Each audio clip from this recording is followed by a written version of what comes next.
by the way, to Nathan, who we really stole from a very budding and promising career in journalism.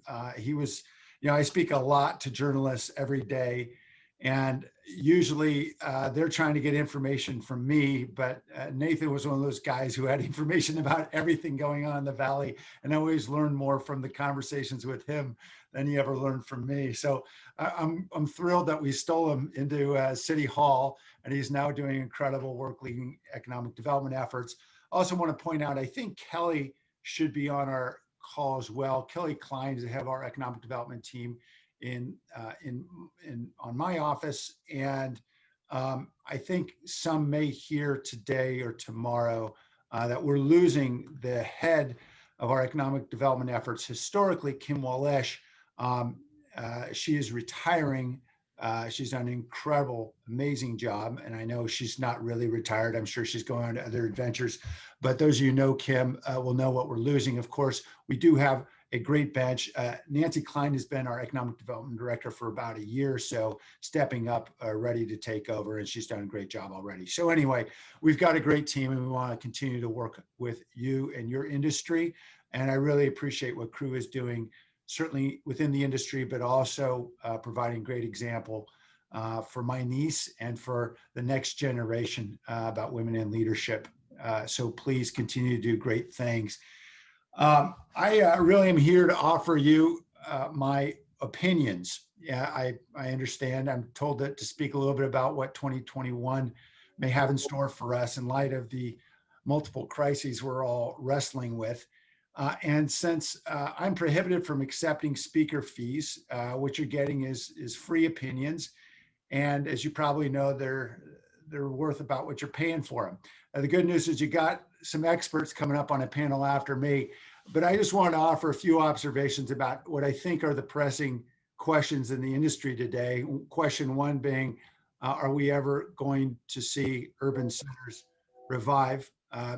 Given what we've seen now with the emptying out in San Francisco in particular, and certainly large amount of vacancy in a lot of our denser office developments throughout the Valley as well. And, big question about the future of cities, certainly, and about how it's going to happen in what I will call a better normal. I'm borrowing from Lisa Sues, the CEO of AMD, who described what we're going toward as not a new normal, but hopefully a better normal.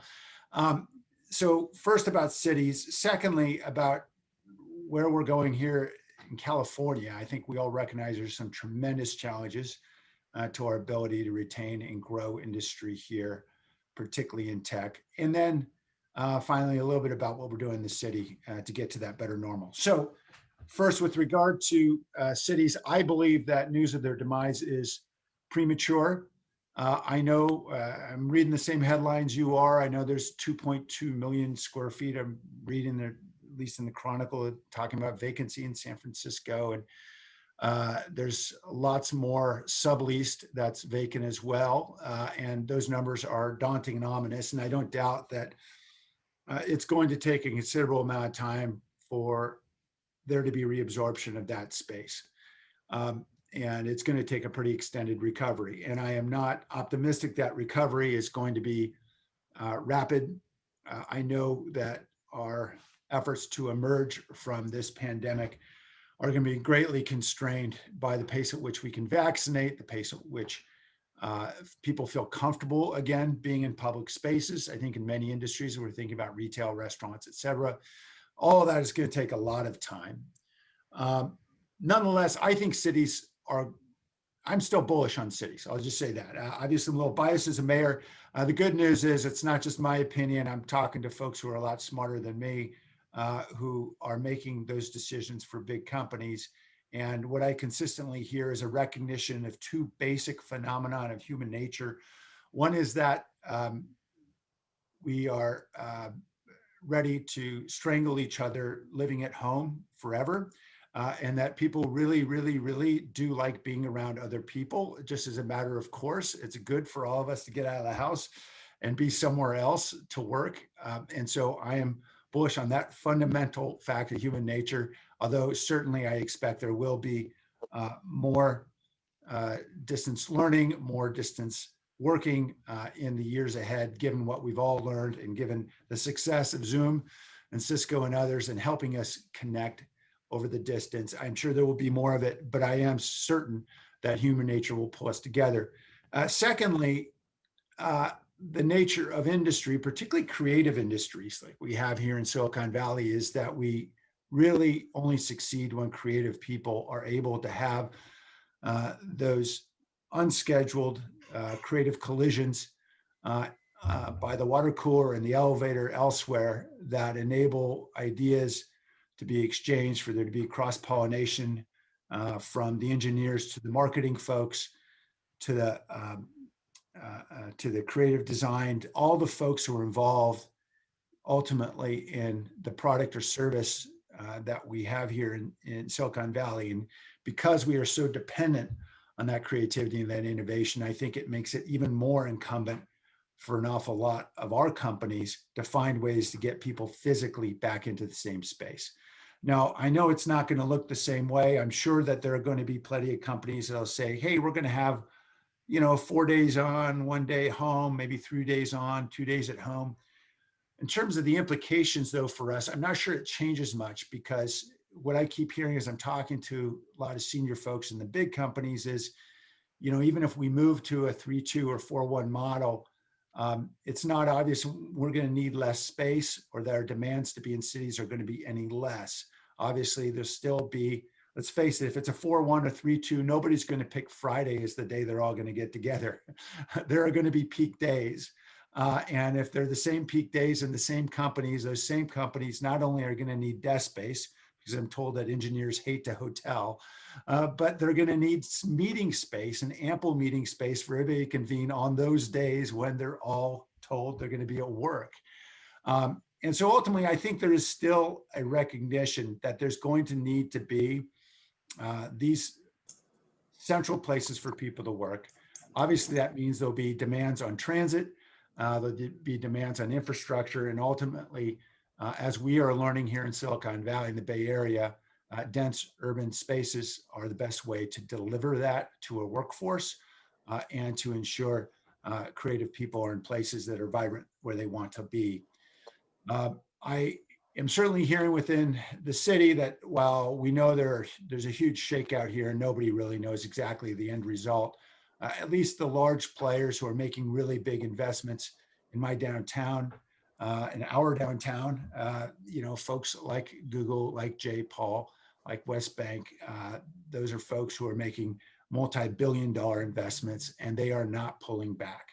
So we're going to continue to proceed. We're working hard to make all those things happen.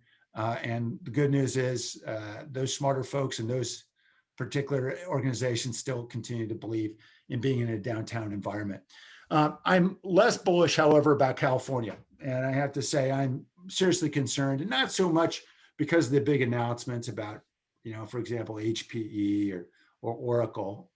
Frankly, for our city, San Jose, the move of the headquarters HPE actually resulted in us getting Aruba's team into the space HPE had. Aruba, of course, is a big subsidiary, and we're actually adding about 1,200 employees in that site since the decision was made. So the shakeout isn't directly impactful necessarily to the city, but I'm very concerned to the Bay Area and to the entire state.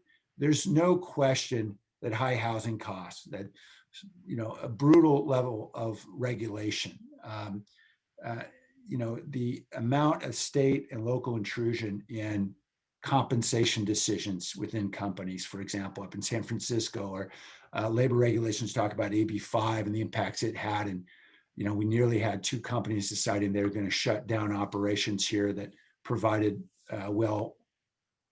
compensation for about 500,000 Californians.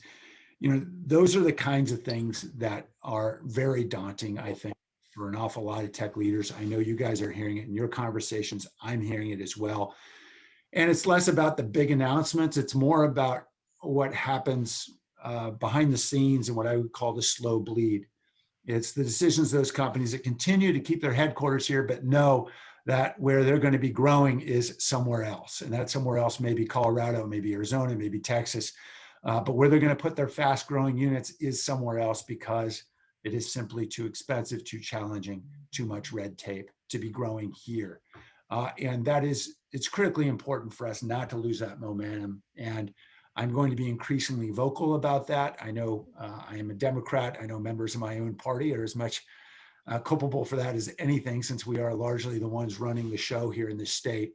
And I think it's important for all of us to speak up about the fact that we are creating very daunting barriers for big employers here and for small innovators, for startups. And we just, we've lost an awful lot of startup culture here because we have very high barriers to entry. But nonetheless, we're certainly going to be advocating Sacramento. We're also going to be focusing on what we can do within the city to ensure we are preparing for a better normal. That is a host of changes and adaptations that we've embraced through this pandemic, whether it's pushing our commerce and our restaurants outside through our Alfresco initiative, or recognizing the imperative of being more nimble digitally. We're moving all our electronic plans online now. So there's electronic plan submittal. We've got 40 processes that can be, we can get permits online. We're going to continue to expand that. All those things, we know the lessons of this pandemic. Excuse me, Mayor. Can people please mute?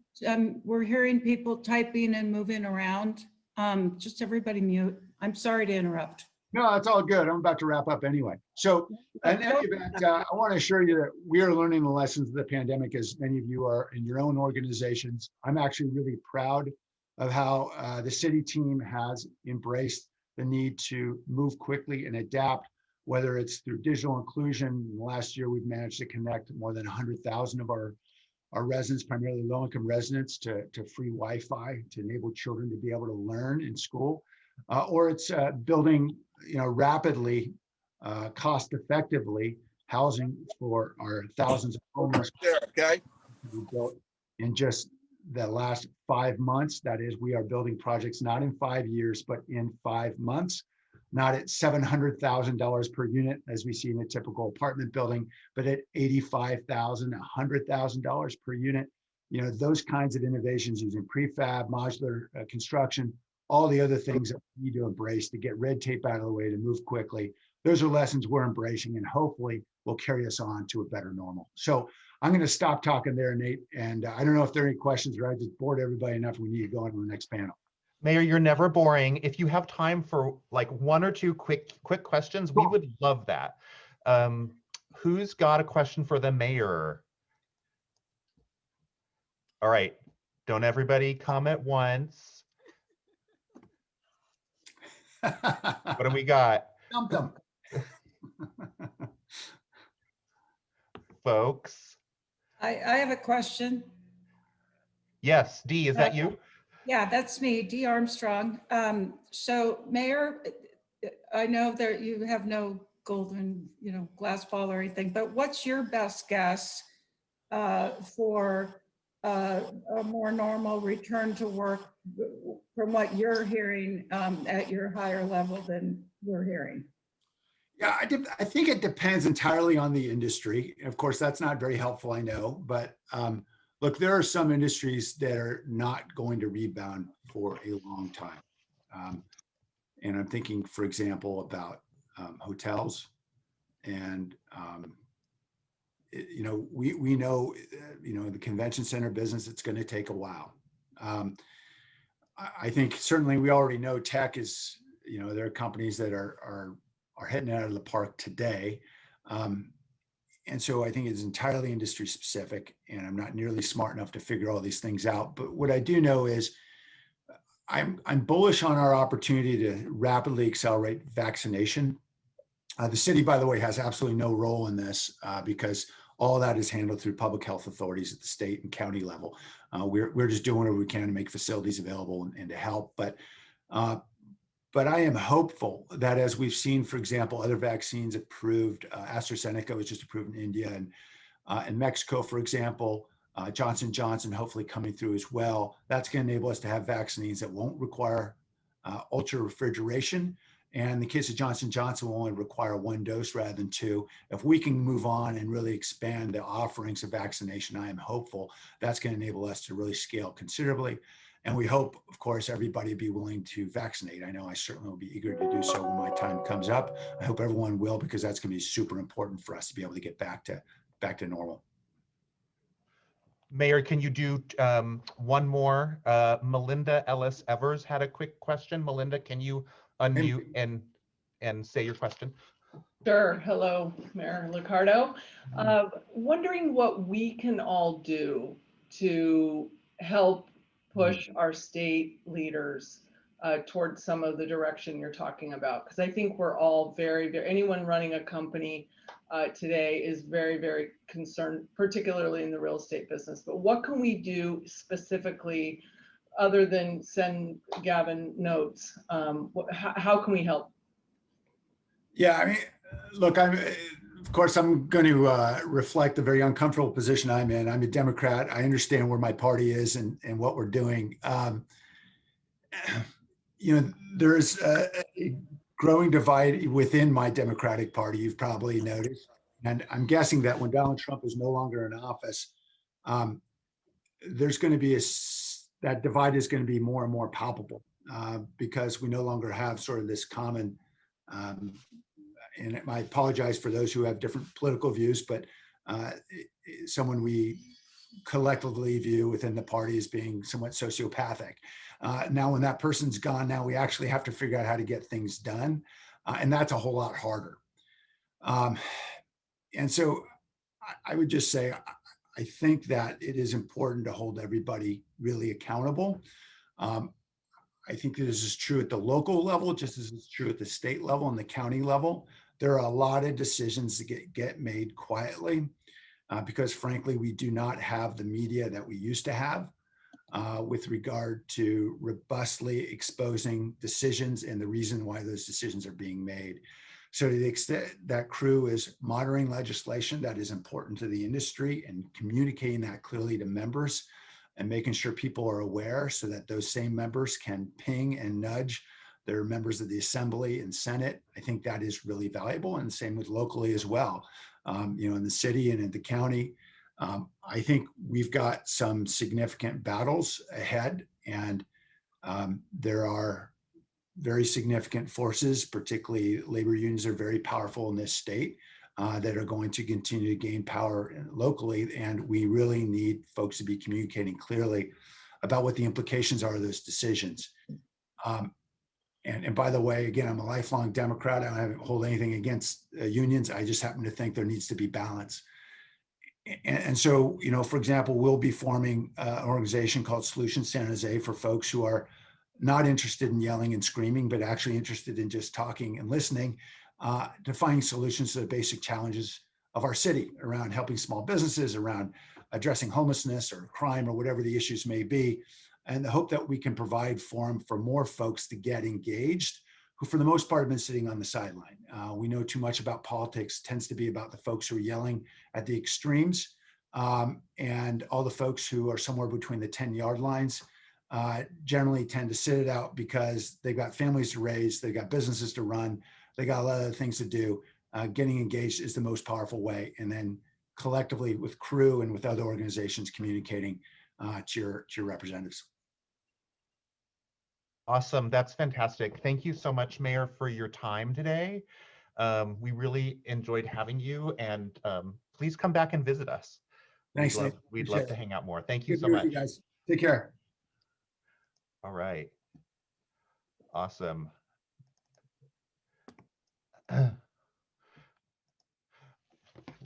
So thank you so much. So I actually wanted to just give a quick update here. We have additional sponsors, and we cannot forget our amazing media sponsors. So I'd like to take a moment to thank the Silicon Valley Business Journal and the Registry for being our media partners.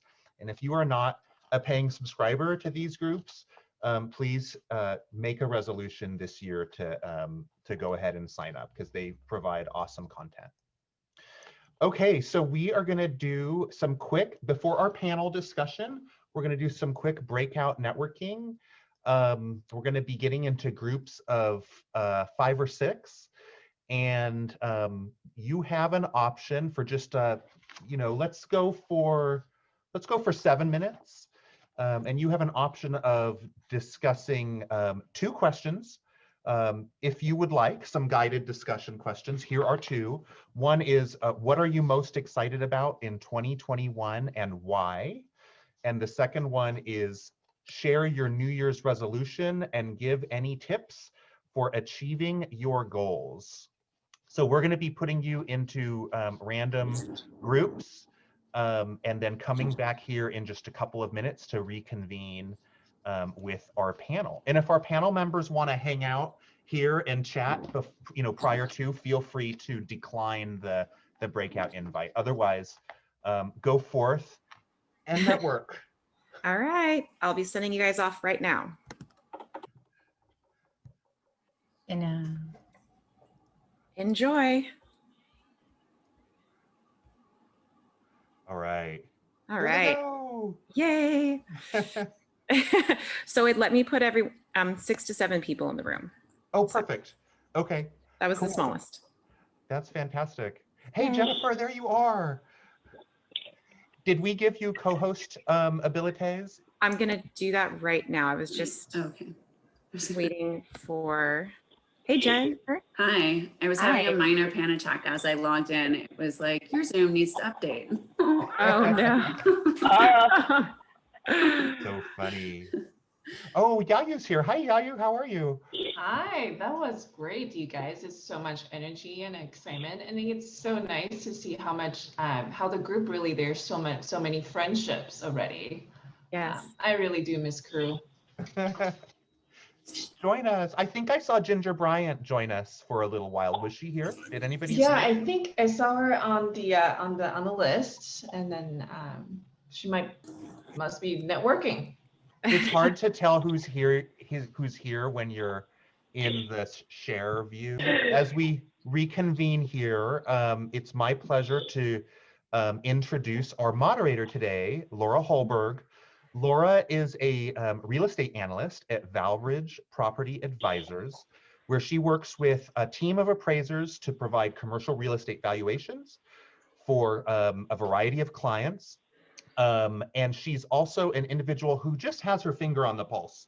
So she's a great person to kind of know, and I love to have her on my real estate trivia team. So with that, Laura, I'm gonna hand it over to you, and you can introduce our panel and get started. All right, thank you so much, Nathan. I'm really excited to be here today, and I feel honored to have the opportunity to facilitate this conversation. We have an excellent panel full of really sharp, well-informed women who are in Bay Area commercial real estate. So I'm just really pleased to be a part of all this. I'll also note, if you have questions during the conversation, please either put them in the chat box or save them until the end. And we're gonna go over some of those questions towards the end of the conversation. So let's meet our panelists. So first up, we have Jennifer Box. She's Vice President and U.S. Director of Office Research for Avison Young. She's one of the Bay Area's most respected CRE analysts. Next, we have Melinda Ellis-Evers. She's co-founder and managing principal of Ellis Partners, LLC, which is one of the leading commercial real estate developers and investors in the San Francisco Bay Area. Next, we have Patty Mcwicken. She's Senior Managing Director with Newmark, and she's one of the most experienced brokers in Silicon Valley. Patty has over 40 years of experience, which she's going to share with us today. And finally, we have Yayu Lin, Senior Vice President of Commercial Development for Ceres Regis Group in Northern California. Yayu oversees more than $4 billion in ground-up office and infrastructure developments for clients in the Bay Area. So we have our rockstar panel, but before we begin our discussion, Jennifer is going to lay the foundation for us with some data and some forecasting numbers relating to 2021. So, okay, Jennifer, take it away whenever you're ready. Okay, great. Let me see if I can share my screen. Let's see.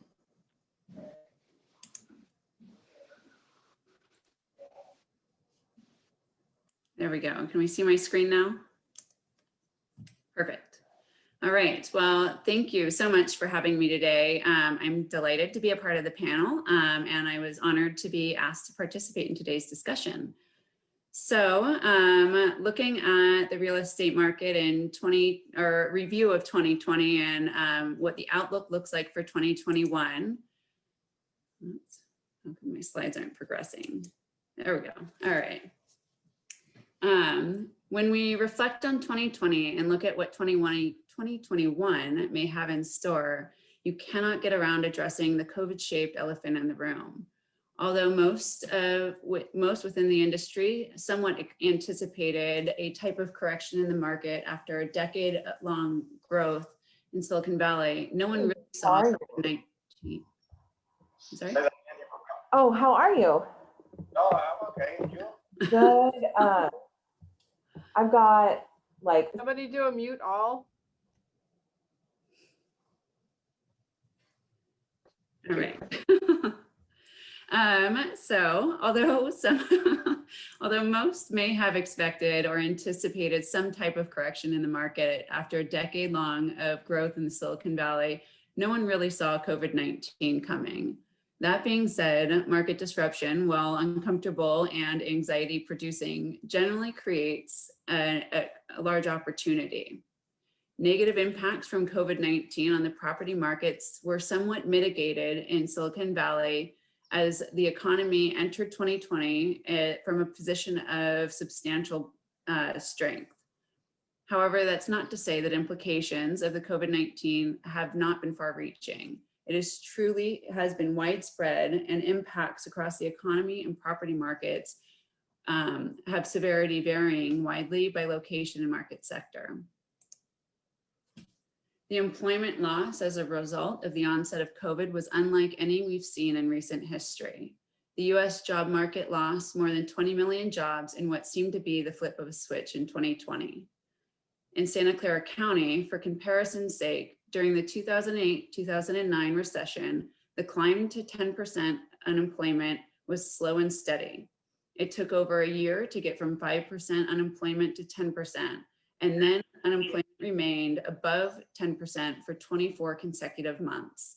This compares to only 3 months in 2020, April, May, and June, in which unemployment in Santa Clara County remained above 10%. This is hopefully a signal that continued job growth may be quicker this time around. Although many jobs have been recovered, the risk to unemployment is still imminent. With COVID cases increasing in the Bay Area and restrictions in place on business operations, namely in retail, job growth has decelerated and a second wave of cases have surged. November numbers put unemployment rate in Santa Clara County at 5.1%, which brings it below the 10-year average of 5.8%, but still above the 2.4% rate measured 12 months earlier. It wouldn't be a shock to see a small uptick in unemployment in the December and January numbers as a result of the limitations put on in-store retail and restaurants going into the holidays. Not all job losses were created equal, however. Silicon Valley's robust tenant lineup essentially created a layer of protection for a large portion of the labor force in Santa Clara County. The difference between those who can work from home and those who cannot is creating a new divide among the worst economic health crises in recent history. Remote workers typically make more and are less likely to be laid off, and don't have a risk of daily exposure as essential workers do. In the midst of the pandemic, tech companies made announcements of new employee benefits, such as cash bonuses to help cover expenses incurred from shifting to a home office, or additional days of paid off time to help care for a child or focus on their mental health during the pandemic. It was a far different story for retail, hospitality, and leisure. Restaurants and retail workers alike have been hardest hit and have been forced to shut down operations more than once over the last 12-month period.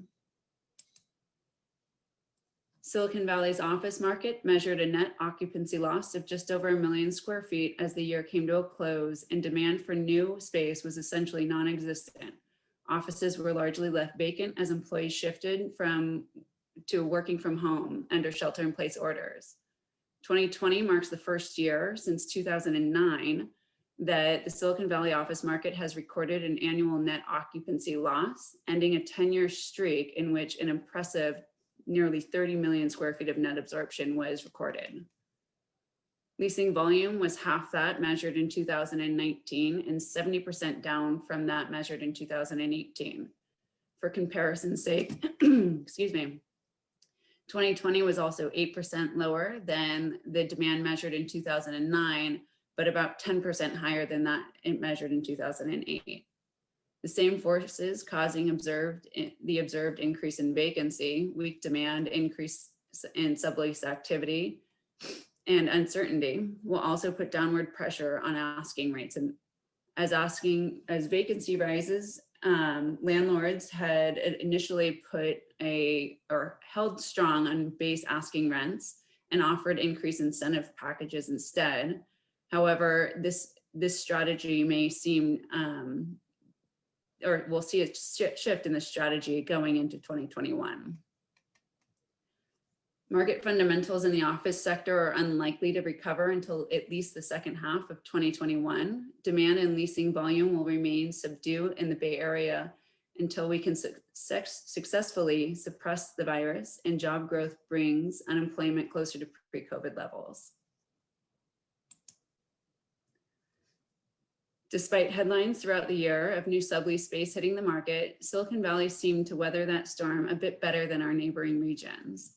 Available sublease space in Silicon Valley grew about 43% over the year to total 4.3 million square feet. Although 43% seems like a huge jump, it was lower than that measured in the East Bay, the Peninsula, and San Francisco. The East Bay watched sublease market grow 67%, while the Peninsula market watched sublease space grow over 72%. San Francisco took the hardest hit in the region, with sublease space growing in the city over 173% and now accounts for more than 40% of total available space. By comparison, in the Silicon Valley, sublease space only makes up about 20% of total available supply, which has been about the same for the last 5 years. The industrial market proved to be somewhat of a Cinderella story in 2020. After a brief period of stalled activity in the spring, Silicon Valley industrial tenants demand returned to pre-COVID levels by the second half of the year. The pandemic accelerated a consumer shift towards online shopping, driving demand for logistics locations and to close proximity for large population centers. The growth in online purchasing has also led to a rise in the reverse logistics. The need to facilitate an increase in the number of returns. This will fuel demand going into 2020 for the logistics sector, and demand is likely to keep vacancy tight for the foreseeable future in industrial. Within the Silicon Valley's commercial sector, the retail sector took the hardest blow from COVID-19 as lockdown orders took a heavy toll on both local businesses and national brands, with some making the difficult decision to permanently close.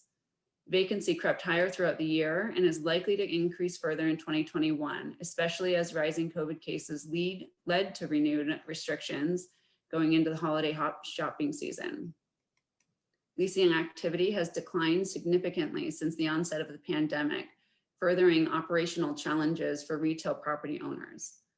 Full effects of the coronavirus outbreak in the retail sector will likely take a bit more time to play out, with much of the impact reliant on how quickly the health outlook can improve and consumer spending activity can normalize. What we can anticipate is with markets with stronger income demographics, we'll see their economic engine turn on a bit quicker. As these local economies have more disposable income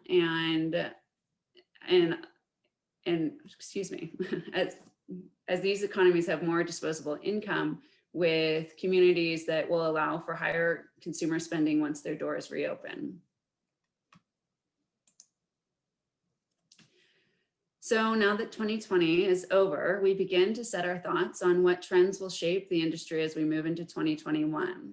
As it relates largely to the office market and the eventual return to office, there are three key topics on the minds of occupiers and investors alike this year. There's no place like home. Since the onset of the pandemic, office-using tenants have undergone a massive shift to working remote. Many believe that this phenomenon is here to stay. Although the debate continues around productivity and the loss of creativity and collaboration from hallway and cafeteria discussions and impromptu team meetings, some form of remote working is here to stay, but not for everyone, nor every day. Home working is only a part of the story. Despite what many believe, remote working does not exclusively mean working from home. It just means work done does not have to be done exclusively within the confines of a central office. The workplace experience. This has become somewhat of a buzzword, which is widely used, but little understood, as people still imagine a scene of beanbag chairs and ping pong tables. As in so many areas, COVID has accelerated changes that were already evident, and this is no longer just the domain of trendy tech companies. Experience is now right at the heart of the way companies need to think about their workplaces. We knew flex would be a hot topic in 2020, but it has quickly come to dominate office occupier thinking. Corporate occupiers are focused on three things. First, talent attraction and retention. Second, cost reduction. And third, operational flexibility. Traditional models of what type of space is needed, where it is located, and how it should be procured and managed are all up for discussion now. Some organizations are considering going fully remote. Although this may be the minority, it will be the right strategy for some.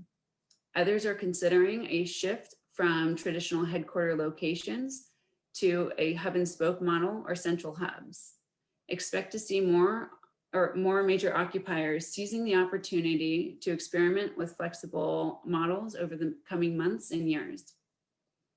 So those are the trends that we are watching in 2021 and what I think are at the forefront of all of our minds and discussions. So thank you. And I'm gonna turn it back over to Laura and we can discuss further, or if there's any questions, I'm happy to answer. Okay, great. Thank you, Jennifer. Does anybody have any quick questions for Jennifer before we go into our panel? I have a quick Or if you question. think, oh, go ahead. Hey, Jen, what's your best guess about how long landlords can hold on to keeping lease rates as steady as they have with all the new news? I think that is really going to come to play when we see demand start coming back. It's really, it's been, as there's little leasing demand or leasing volume, it really, there are fewer deals. So once I think we see deals coming back and tenants entering back into the market, that's when we're going to see some more competitive strategies around asking rates from landlords. Okay, thank you. Great. Thank you. And if anybody thinks of any extra questions for Jen, just go ahead and put them in the chat box and we'll try to get to them later. So thank you so much for that. That was really interesting and I think a great primer for our discussion today. So once again, we have Jen, Yayu, Patty, and Melinda joining us today, and they're all going to be highlighted on the top of your screen, so we should be able to see everybody in the conversation, hopefully trying to emulate the original panel, the analog version as much as we can. So let's open it up with something just a little warm up, maybe a continuation of what we had for our networking breakout. Ladies, looking ahead into 2021 this year, what are you most looking forward to? Let's start with Melinda. Thank you, and hello to everybody, and it's really nice to see a lot of new faces for me, so thanks for having me. As we talked about in our breakout, what I'm looking forward to is getting back to the physical world. I think as a real estate developer, investor, I'm in this business because I love the physical world. And so it's been particularly hard to be away from it. So I'm really looking forward to being in buildings and building buildings again. Yes. Okay. How about Yayu? What are you looking forward to this year? Well, same with Melinda. Very happy and excited to be here and having this discussion. What I'm looking forward to is with the rollout of the vaccines, my kids returning to school in person sometime this year, and being able to see my family, friends, and coworkers in person. And maybe outdoors, maybe small, but some in-person interaction would be great. Yes, I think a lot of us are really craving that interpersonal communication and connection that we've been missing out on. How about Patty? Can you share what you're excited about this year? Patty, you might need to hit *6 on your phone. Yeah, on your phone, please hit *6 so you can unmute the phone.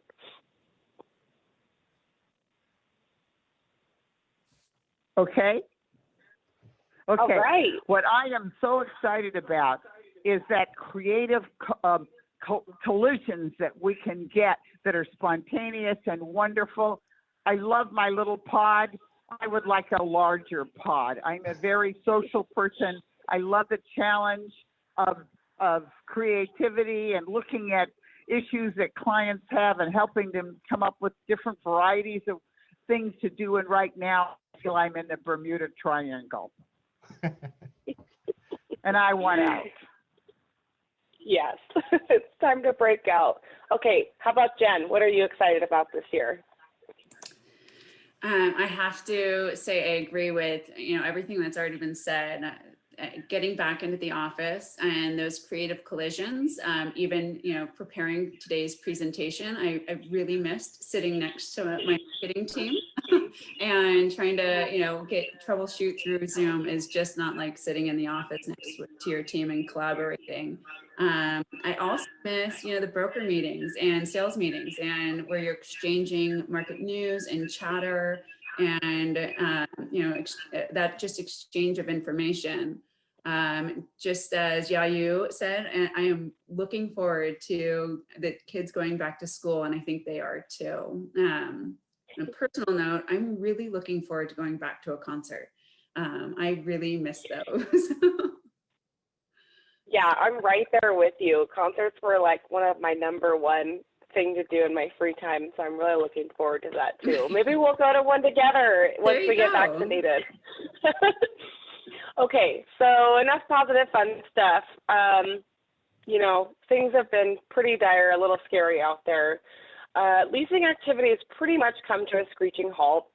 Vacancy rates are increasing, rents are dropping. Are we in for a long winter? Let's hear from Melinda again first. Well, as Jennifer sort of outlined, I think it really depends on what seat you're sitting in.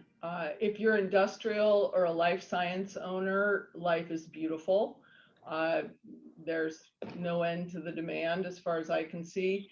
If you're a multifamily owner, you're probably feeling like the worst is behind you, but it's still hard work. If you're a retail or a multi-tenant office owner like we are, you're working super hard to keep tenants happy and rewrite agreements and talk to your lenders and keep them informed. And so, yeah, it's the middle of a long winter for a bunch of us. But there is light ahead. And I totally agree with Mayor Liccardo that I think it's going to be a long recovery, and we're just going to have to work hard through this one. Patty, is this in line with what you're thinking too? Do you agree with Melinda? I'm unmuted now. do not see a year that we're going to make much money as a broker, but we are planting seeds that are going to build a career for us, because this is a long recovery, and people do appreciate your hard work and your support as you're going through this. I think you have to be very agile and on your feet to know where the wind is blowing and how it is and what Google's doing and how to get permits over all of those new ways that we're doing things. Clients are going to look to brokers to help them forge the way to the recovery. So I think it's a great opportunity for us that'll reap benefits in the future. Oh, you cut out again, Patty. I think somehow you got muted again. Yes, we can hear you again. Yeah, okay. So you got your boots on, you're going to work, and we're looking toward a brighter future, even if it's a little bit further away than we'd like it.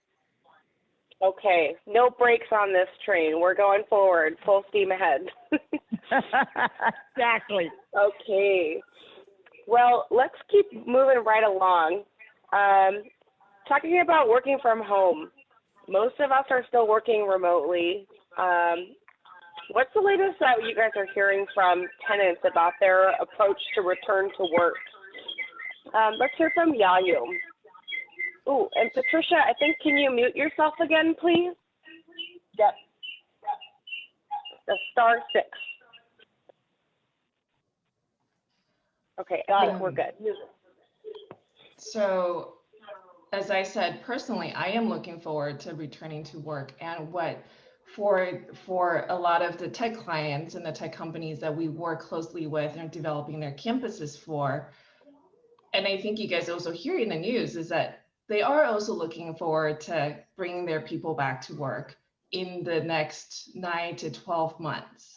And I think a lot of that depends on the rollout of the vaccines and just, I think companies are trying to peg a time that's far enough that they think that enough people would be vaccinated and that people would feel safe to return to work. But I think the commitment is there. I think from Microsoft to Google to Netflix, there's a range of, it's either at least half-time or 3 days a week, or in the case of Netflix, the CEO has said he wants everybody back every day. And I think also for the employees, I think we realize that it would be nice to spend some time with my coworkers and not 5 days at home a week. But again, I think, it also depends on the vaccines, as well as for a lot of the dual income families, the schools being able to open fully and then the kids can return for that to really happen. Melinda, building on that, maybe you could talk a little bit about what sort of requirements we're going to see in the offices when people get back. What sort of amenities are going to be in place? Any protocols? What are your thoughts on that? Well, I'm sure a lot of people are already seeing what office landlords have done in order to, it's been very important for office owners to keep their buildings open. If you can imagine the lease impacts if you aren't able to, even if you have 10 or 15% of your tenants showing up every day. So all those improvements are all in place, and that's just about, touchless and air quality, et cetera. I think going forward, what we're really focused on right now is figuring out what are the improvements you actually can make to an existing office building, things around air handling and entries and things, versus what are we going to need to build new going forward. And those are really two different discussions. And I think if you probably have something to add here, but if you talk to some of the major occupiers, there are enormous changes that are happening in their space design. It really, if you dig in between pre-COVID and post-COVID, it's the in-between that's complicated, because we're all trying to live in a world where there is COVID everywhere. And so we're trying to make things feel safe. And I think post-vaccine, things aren't going to be quite as, they're going to be different, but they're not going to be dramatically different. It's really where California law has been moving anyway. Title 24, healthy building. I know there's some well people on this in this group, and it's been a trend that has already been underway in California. Yeah, and if I may just add to what Melinda is saying, I do think that when we do return to work, it may not look all that different. I certainly do not want to see plexiglass separating me and my coworker sitting next to me. But I think there will be more space. And I think what Melinda said there, that's actually a very exciting trend and an impact, is the acceleration towards healthy buildings. I mean, for the last decade, we have focused on sustainability, sustainable materials. And I think the last few years, we started thinking about the wellness of the building occupants, the users of the buildings. And so I think this focus and this investment into healthy buildings, for example, a typical office building only uses about 30% of fresh air. And that's typical. And so to Melinda's point, what can be done to make those buildings healthier? But also going forward, I think there's going to be a lot of investment and a lot of focus into healthy buildings. And I think another trend that's really going to be exciting is in terms of amenities and making a building and an office attractive to both employees and investors is a use of outdoor space.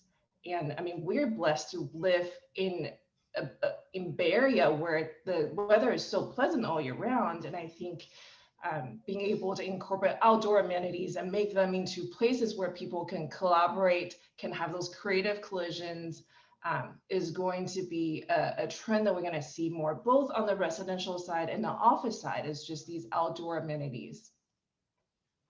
Mm-hmm. Excellent point. And actually, that's a perfect segue into my next question. I was just going to ask about, which commercial real estate trends are we going to see, starting this year and continuing on beyond 2020, 2021? Like, what are we keeping? What are we going to throw away? Let's hear from Jen. Well, I think, as I mentioned earlier, I think that flexible working is here to stay. I think, we talked on our pre-panel discussion of, a year ago, we all kind of dreamed and wished for the ability to work from home a couple days a week, but the key being just a couple days a week. And so I think that's a trend that we're going to see. It has accelerated, and I think it is here to stay. I'm interested to see if the benching systems are a trend that are going to leave. I think that we will continue to see an open office, but I'm not sure the benching systems are here to stay. Excellent point. Patty, do you have anything to add on this topic? What do you think we're gonna keep moving forward? Go ahead and hit *6 to unmute yourself. Yeah, I would really love to see startups again. I'm not in mourning that Oracle and C and Schwab from us for years. We see young people come to California with creative ideas and their freedom and their time and their passion to start. And our process has gotten so difficult for them to start here. Patty, we're having a difficult time hearing you. I'm not sure how we can best fix it. Nate, do you think maybe you could help Patty with her phone connection? Yeah, absolutely. And Patty, if you mute your computer, actually, and then just listen in and speak on your phone, it should fix the echo problem. So sorry about that. Okay, and you can see how much I love this technology. So now you want me to mute. If you mute the computer speakers, it should work better. Yeah. Okay, I got it. Okay. Okay, we can't hear you talking now, but we don't have the feedback. So I think if you hit *6 now, Now, I can think you it, hear me? Now we can. yeah. yeah, perfect. Okay. This was how I So felt brought working up with here marketing involved, or yesterday. at least another thing that Zoom can work on, right? Yes. Okay, But I so would let's like to move right along. discuss again Oh, a place where young people and ideas are floating around a lot. So that I hope we can get there. me too. Okay, let's keep moving along. We've got limited time and we got so many questions to ask. So, Patty, actually, I wanted to ask you, we've got a lot of feedback still. Patty, you know what, actually, sorry to jump in. I think what we would be best served by is if you log off from the Zoom on your computer, we'll lose your video, but I think we'll get your I think your voice will carry through on the phone better. So let's come back, or let's try that. And then maybe you can work on that while we move along. Okay, that sounds like a good plan. So I had a question for Patty, and I'll save it for when we come back. Okay, I wanted to touch on construction costs because they've been a huge barrier the recent years of the cycle, but things are kind of shifting a little bit. So Yayu, I wanted to ask you, please, where do we stand on construction costs now, and what are your thoughts on trend lines moving forward? Sure. I think when we first went to shelter in place and, some projects, major projects were put on hold and a lot of uncertainty was there. And there's certainly expectation or at least hope that the construction costs would adjust downward. And I think what we have seen throughout 2020 and also looking ahead, and this is through multiple varied recent GMP negotiations and bids that we're seeing is that they're not really coming down that much. I mean, if you think about construction costs between labor and material, labor is staying stable. That's not going to come down. And materials, interestingly, are actually increasing in cost. Steel has gone up significantly. And so has lumber. Lumber's gone up 10 to 15%. We're seeing drywall go up 20%. I think copper is up nearly 27%. And so, I mean, part of it is the supply chain, getting impacted by COVID, but actually a lot of the steel demand is coming from China. So we're actually not seeing any significant or even noticeable construction costs come down. I think we've seen some slight reduction in cost, and that's generally coming out of the subcontractors reducing their markups, because pre-COVID, their markups were getting to be pretty significant. So we're seeing some reductions in the subcontractors markups.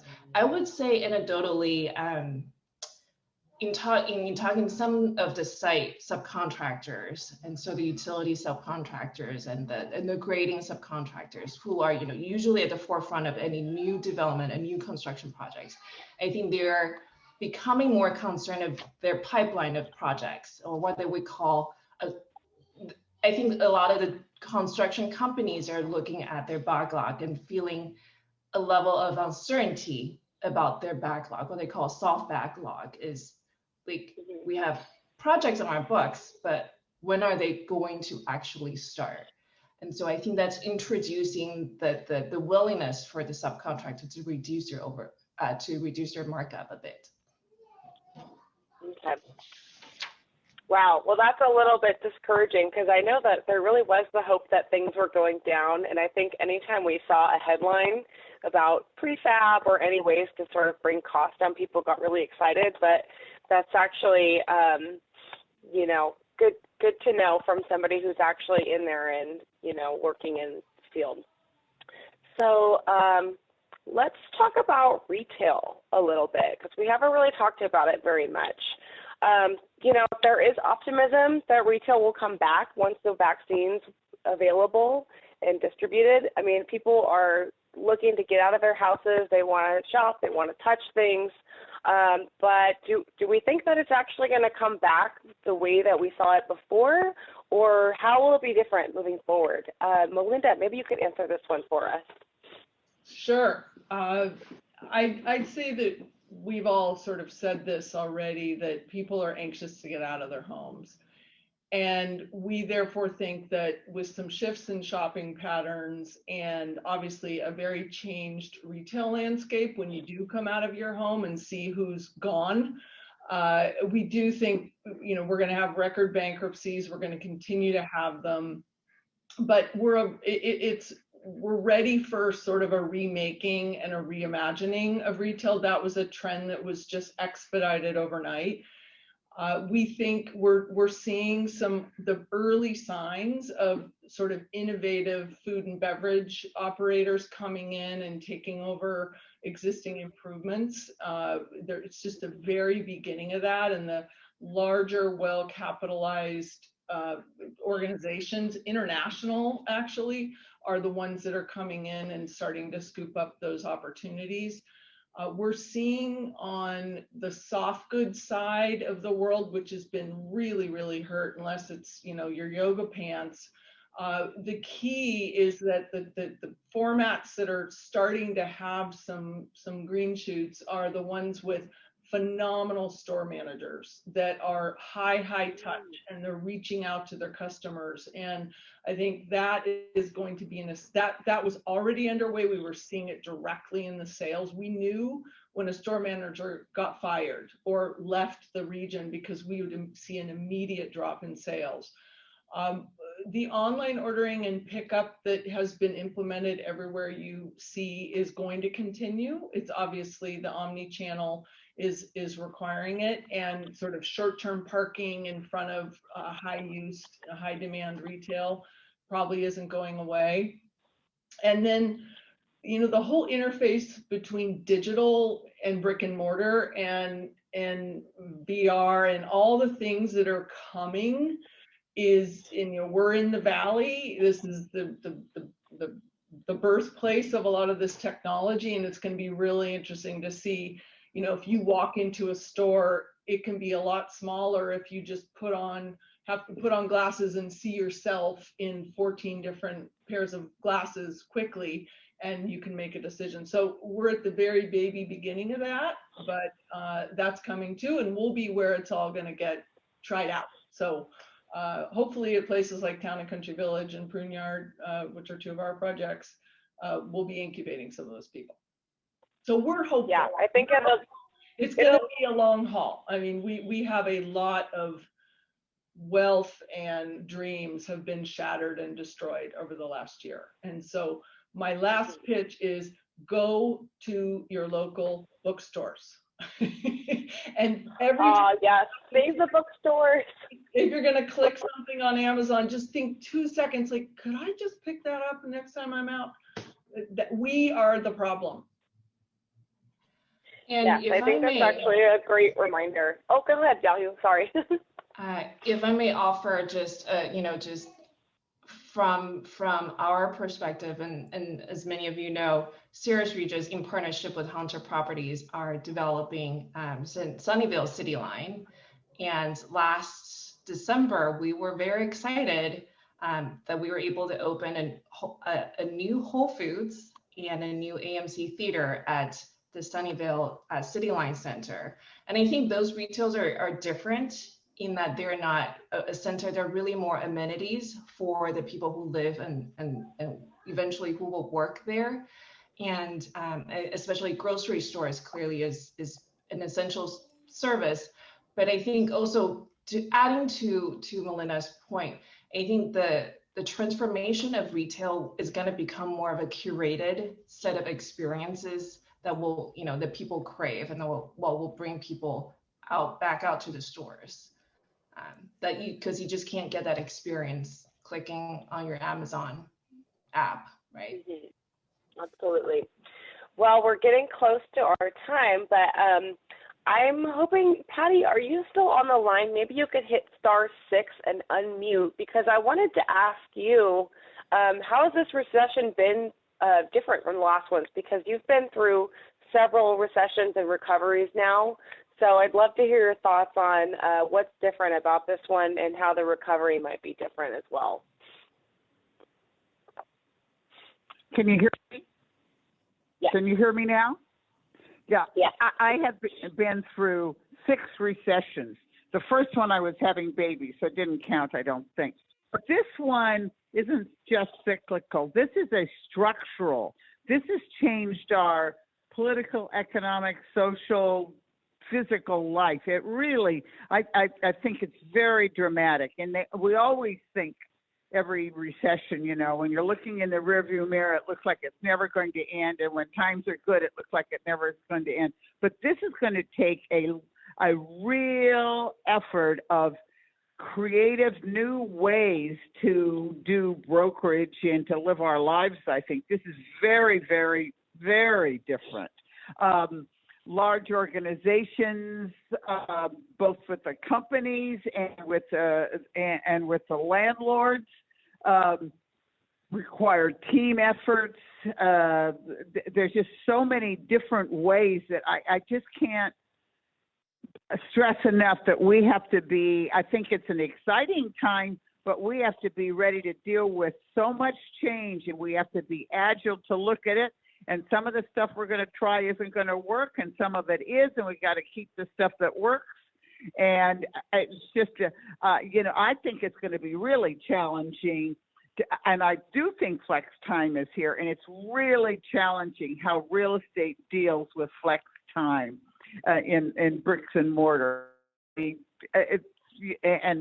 traffic is going to be affected. I mean, it's just every part of our life is just going to come back differently and hopefully in a better way.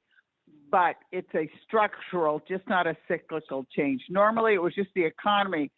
This isn't the economy. This is health.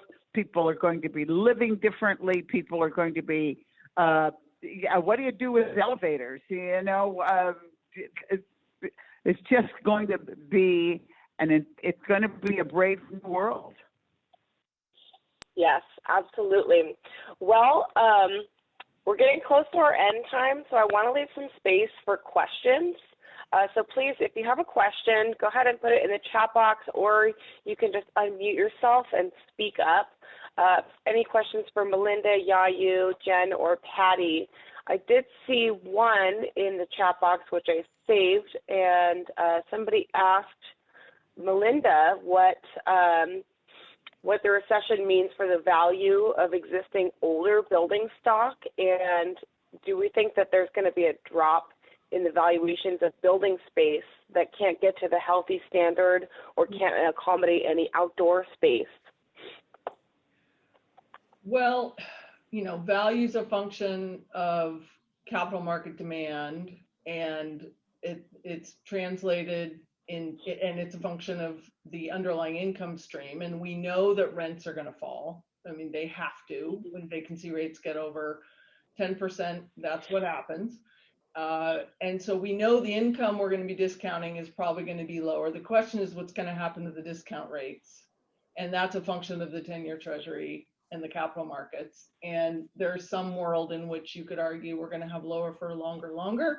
And then there's some world in which you could start getting worried about the 10-year jumping up a little bit. So depending how you think of all those things, I would say right this minute, there is a trade-off mentality across the board for multi-tenant office because of the uncertainty.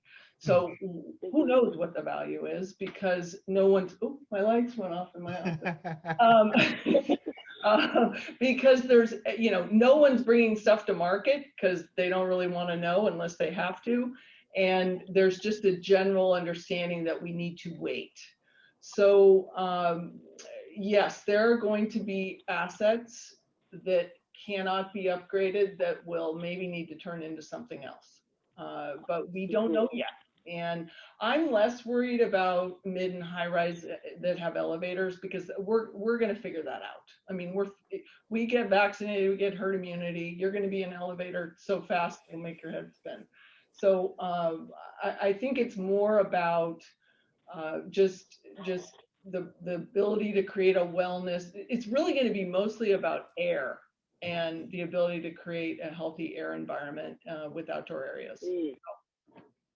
Okay, well, let's have another question. Somebody asked, I think it was actually Nate, said, in terms of development, is now a good time to entitle new projects?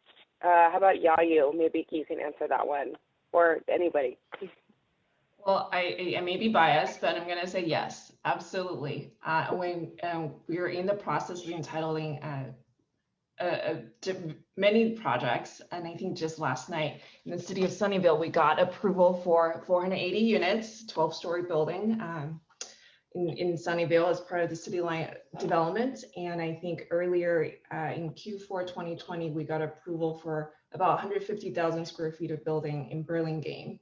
So absolutely, given the timeline that it takes to get anything entitled and then before it gets started to construction, I think it speaks to the fundamental faith we have in our regional economy, in our employment draw, and that we're going to keep investing in this. And I think we believe, and as we heard from Mayor Liccardo, that a lot of us and a lot of employers are going to continue to invest in the Bay Area. And so, yes. I would agree. And I also, there's two other forces there. It's very difficult for capital to get return out of these very low yielding instruments that they've been moving into over the last 12 months. And so what we're hearing from capital is that they're willing to take more risk down the road. And they know if they invest today in an entitled project, it's not coming to market for 3 years. And so they have time for this whole mess to get sorted out. So I think we're going to see capital, and I agree it's a great time. And thanks to all the city people on the call, because I think some of the cities have been fantastic at keeping the processes moving, and it's been a linchpin for all of us to continue to look positively towards the future. Mm-hmm. Okay, well, we're just about out of time. I want to respect everybody's days, and we've got a lot of other work to do, I'm sure. So even though we had some other good questions, I think maybe we'll cut it off there. So I just want to thank all four of you for being part of this panel and having such a great discussion and being honest and frank too. I think it's really easy, especially in business, to want to be all rah, things are doing great, we're going to recover fast and all that. But I think what is really more beneficial for us is this honest and open conversation.